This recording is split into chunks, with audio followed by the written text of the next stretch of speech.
I did not build this rifle to take it to the range. I did not build it to be the most accurate, expensive, 1,200 yard, steel hitting mother effer you've ever seen.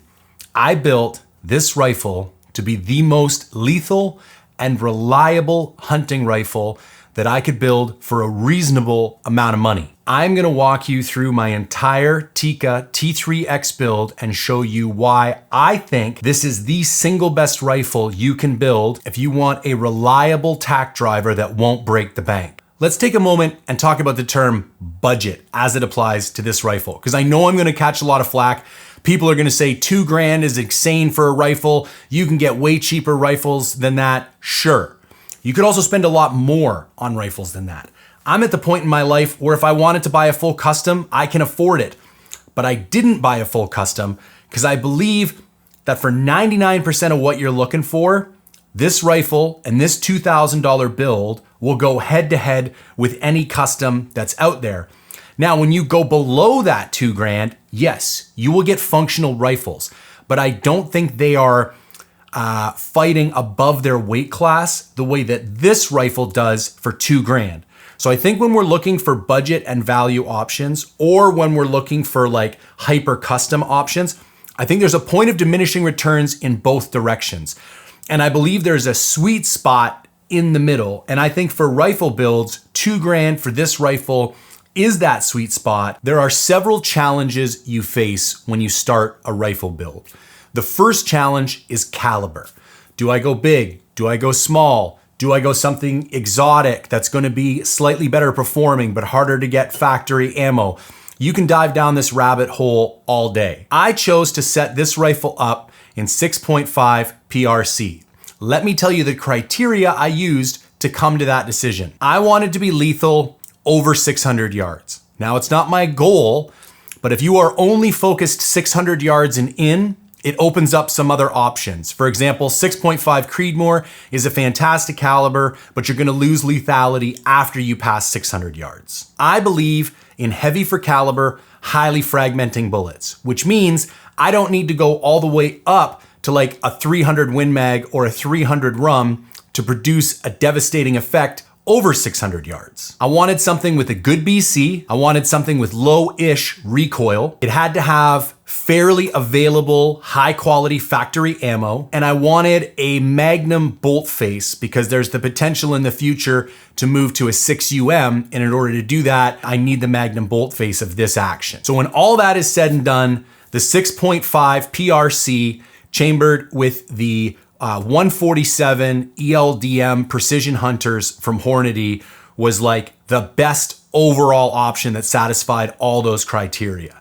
The only thing you're sacrificing a little bit with the smaller calibers is wind performance. And I think 6.5 PRC, and especially using a 147 grain bullet at 6.5 is the best, again, compromise between smaller recoil, so better shot placement in comparison to wind performance. Once you've decided on caliber, the next step is, do you go stock, hybrid custom, or custom? For stock, we're talking options like a Tikka T3x, Ruger American, Browning X-Bolt, Savage 110. Great budget options, but some lack aftermarket support, and a lot of these have varying levels of reliability and accuracy. Also fairly basic materials and finish. None of these are super sexy rifles. Basically, you're getting a proven action with bare bones and no frills, but you're likely gonna need some bolt-on upgrades if you're really serious about precision or crafting a lightweight mountain rifle. Next up is hybrid. Fierce, Christensen, the Weather Backcountry TI. Now you're blending factory actions with upgraded components. Fluted barrels, carbon fiber stocks, skeletonized actions. So now you have the premium price tag without full-blown custom tuning. Also, with these hybrids, QC can be a bit of an issue, as both Fierce and Christensen have proved time and time again. You are definitely buying looks and features. Some shoot great and some don't, so it's a bit of the roll of the dice at this hybrid price point. Finally, we have full custom, 100% built to suit your needs. Outstanding when done correctly, but finding the right shop can be a bit of a challenge, especially if you don't live in like a major shooting center. Like I live in Vancouver, BC. It's not like there's high quality gun builders just falling all over themselves in my town. The nice thing is you can build exotic calibers to get exactly what you want, but it's also the most expensive option. So if you know exactly what you want and exactly who you want to build it, it can be a fantastic choice if you can afford it.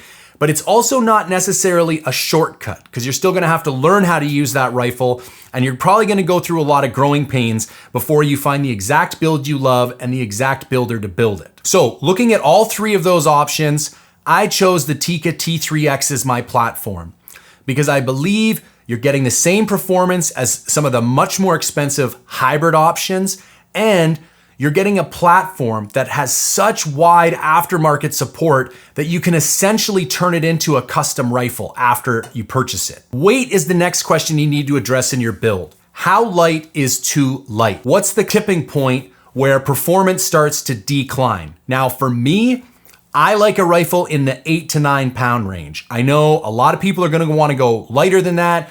Personally, for the rifles that I've shot, I don't mind carrying an extra pound or two. At the end of the day, and you'll see this as a theme as we go through this rifle build, the single most important element at all points is shot placement. Because at the end of the day, I don't care how light it is, I don't care how good the glass is in your scope, I don't care how big your bullet is, because at the end of the day, if you can't put that bullet where you wanna put it, who cares? Now, before we dive into the build details, quick update about Mindful Hunter outfitting. We are nearing the close of most people's hunting season, which means we're all daydreaming about what's coming up next. And for most of us, that is spring bear. So if you want to come to British Columbia and hunt giant black bears with me in the spring, email j@mindfulhunter.com. All right, so let's start with the base platform. This is a Tikka T3x stainless light in 6.5 PRC, 1 in 8-inch barrel twist, and a 24-inch barrel. The action on this thing is legendary. I did the shoot to hunt course this year. We shot 1,200 rounds over 5 days. The Tikka actions were the only actions on the entire course. There was 700 rem actions. There was 700 rem clones. Somebody had a coup de grace. I can't even remember. There were 5 or 6 different actions. Every single action on that course, when shooting that volume of bullets through that challenging of a situation, all had issues. The Tikkas were the only one. I remember one time there was like a hurricane type storm blowing in, and Form said, okay, we're gonna take a break. I want everybody open their bolt, lay their rifle down on the ground with the action pointing up, bolt face open, and go inside for a break. There was this crazy storm, wind, debris, rain, there was even hail. When I came out, I literally had chunks of dirt sitting inside my action. And so Form said, okay, the only thing anyone is allowed to do, you have a Nalgene, you fill it with 1 liter of water, you can turn your rifle upside down and you can pour the water through the action. You can't scrub it, you can't brush it, that's all you can do. You blow in it afterwards if you want. And again, the only actions that had 0 issues after that test were the Tikka. So the action is insanely rock solid. Next up is the barrel.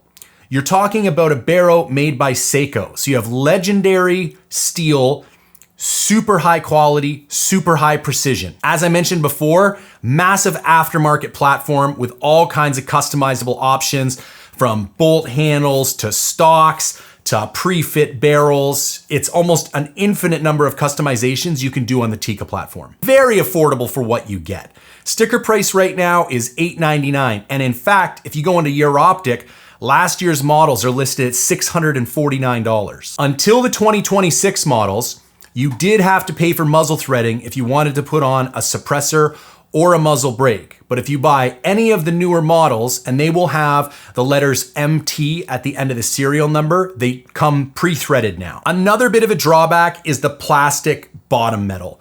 It's kind of one of the only weaknesses other than the stock that I really recommend upgrading. It's kind of subpar considering the level of quality and precision with the rest of the rifle. And then finally, The stock that it comes with is garbage. I don't like it. I don't like the way it feels. I don't like the way it shoots. So it's one of the first things I think that you should upgrade once you buy a Tikka. On that note, let's get into the Rokstock, because this is a fairly unconventional stock, and a lot of people are gonna say specifically, why didn't you put a chassis on your Tikka? And in fact, when I started this build, that was my plan. After going to the shoot to hunt course and shooting a Rokstock and kind of understanding the physics and the principles behind stock design, unequivocally, for me, the Rokstock knocks it out of the park. So you got to think about it like this. In one way, the main purpose of the stock is recoil management and energy displacement. Because once you shoot the rifle, it's like, how is that recoil going to be directed into your body? And how is the way that that stock displaces the energy of the recoil going to affect the gun itself? So first up, we have a negative comb. Now, what a negative comb means is that the back of the stock is higher than the front of the stock. Out of the gate, this reduces felt recoil in the face because your face is going on top of the stock here, and when you shoot, the stock moves backward from your face. If you have a positive comb stock and you lay your face on it, when you shoot, the stock slams back into your face. What that does is causes the rear of the stock to go down, which causes the front of the barrel to go up. So you will actually get greater muzzle rise in positive comb or neutral comb stocks than you will in a negative comb stock. This makes it much easier to spot impacts because your scope is moving less. Next up, you have much better eye alignment with the scope. Instead of having your face down and having to like crunch up and look up to get into the barrel, this is an over bore design. So the idea is you're coming from the rear and you're coming over the bore and looking straight into the scope, getting much better alignment and a much easier sight picture. Up next, the flat bottom sits way better on bags. It's one of the first things that when I shot the Rokstock and I went and put it on bags, I was like, why are all stocks not like this? Like, it's so much easier as opposed to other bags that have this really steep angle. You're really only using the corner of your stock on the bag. You're not supporting the whole bottom of the stock, which gives you a much more stable shooting platform. Now, also, it does have rails. I've got the Trinity option on here, so it's got M-LOK, Picatinny, and Arca.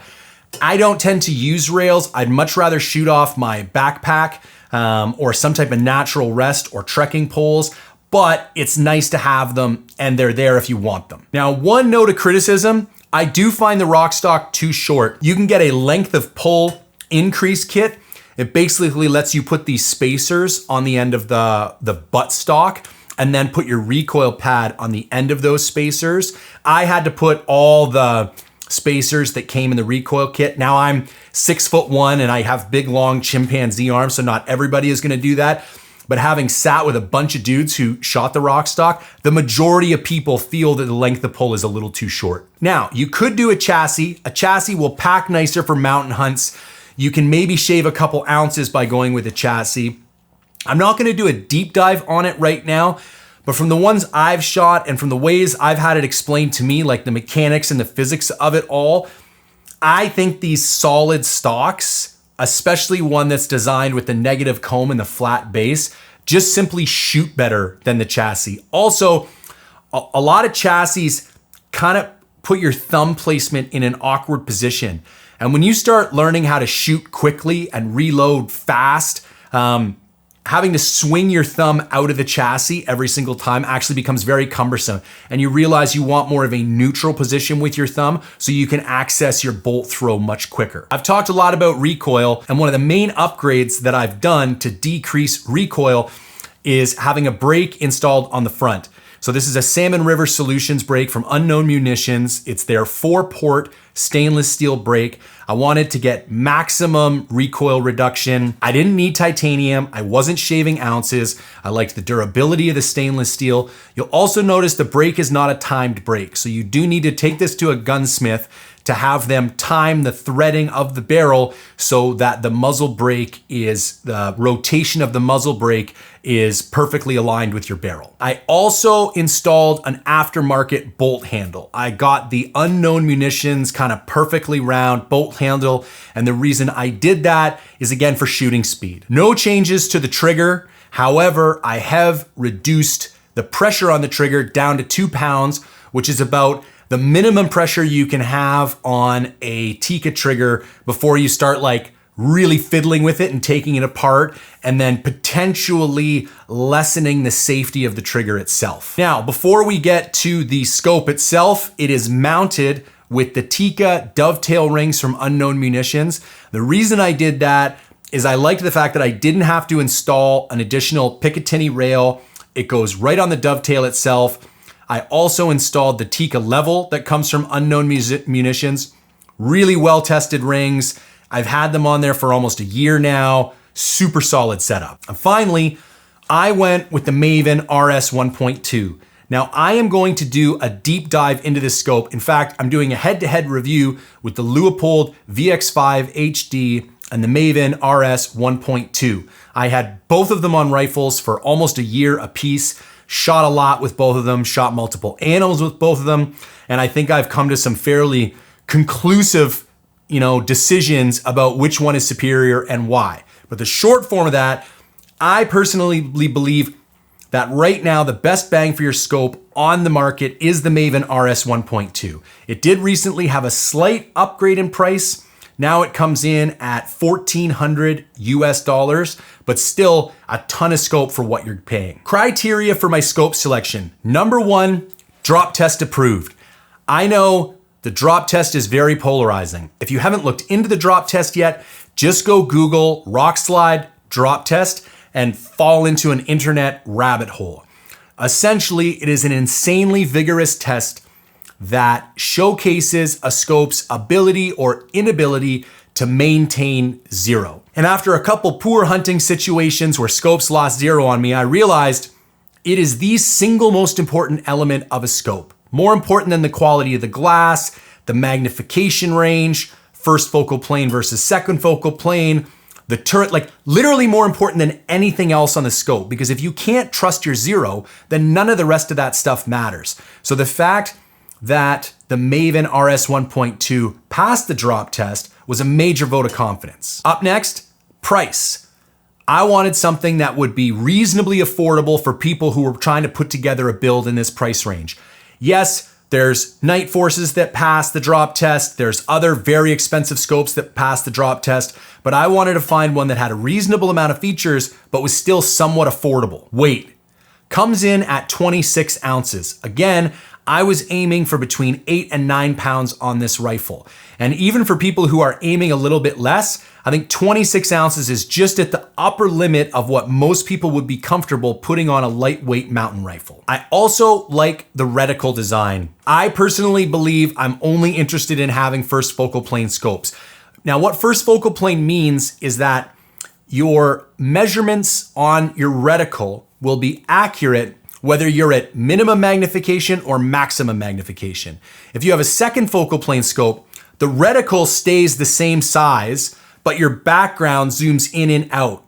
So with most scopes, it is only at maximum magnification that the reticle is accurate. So if you're trying to walk somebody in on a shot, or if you're trying to measure the distance of something so that you can judge yardage, it will only work at that one magnification, whereas first focal planes work across all the magnification range.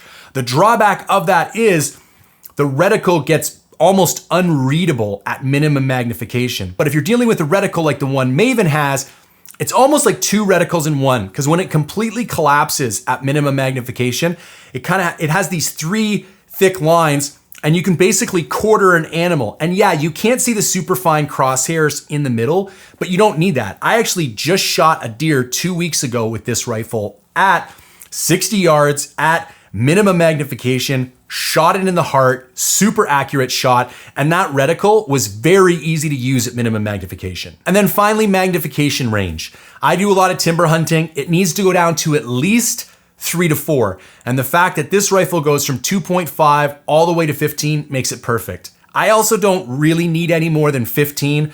I've done a lot of target shooting out to 800, 900, 1,000 yards, and 15 power is more than enough. I think too much power can actually be detrimental to shooting because your perceived wobble zone gets much bigger, and I think it makes it harder for people to shoot. I also think just because you can see more details, you can fool yourself into thinking you're gonna be more accurate. So for me, 2.5 to 15 is almost perfect. I will make a slight note here.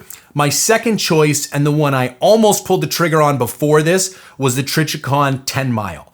And it is basically identical in a lot of ways. The reticle is fairly significantly different, and maybe I like the Maven reticle just a little bit more, but the glass on the Trijicon you could say is possibly superior. So it's like the Trijicon 10 mile and the Maven RS.1.2 for me, when you want to be in that just over $1,000 price range, I think they're probably your two best options. All right, let's start at the top and work through the whole build. So we have the Tikka T3x coming in at $879. The Rokstock, $650. Tikka rings, $130. Tikka level, $50. Brake, $135. Bolt handle, $46, bringing you to a total of $1,890. Now, if we throw in the Maven scope for an additional $1,400, we're at $3,290. So full rifle build, just a touch over $3,000. And finally, this rifle, fully loaded with scope, comes in at 9.2 pounds, almost exactly where I wanted to end up. So the goal here was to build an affordable, bomb-proof rifle in the 8 to 9 pound range. And essentially, I have done that, scoped, just over 3K all in, and you're done. Also, the beautiful part about this is if you don't have all that cash now, you could literally start with a stock Tikka for $679. Go buy a super budget scope, you're off to the races. And then, as you get some more cash, you can slowly make each one of the upgrades. Finally, I still want to drop in caliber. And the beautiful thing about this is that I could basically just remove this barrel, put a 6mm barrel on, and I could chamber this in 6UM, and now I have the exotic caliber I want with a fairly affordable price point. So that kind of future-proofed element was also built into this rifle. So there you have it, folks.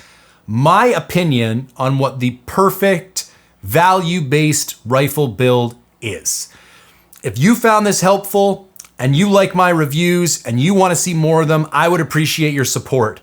And the way you do that is by going to mindful-reviews.com, picking one of the subscription plans, and joining the community over there. Also, if you have any interest in chasing giant black bears in British Columbia this spring, shoot me an email, jay@mindfulhunter.com. If you could engage with this content in any way, shape, or form, like, comment, share, subscribe.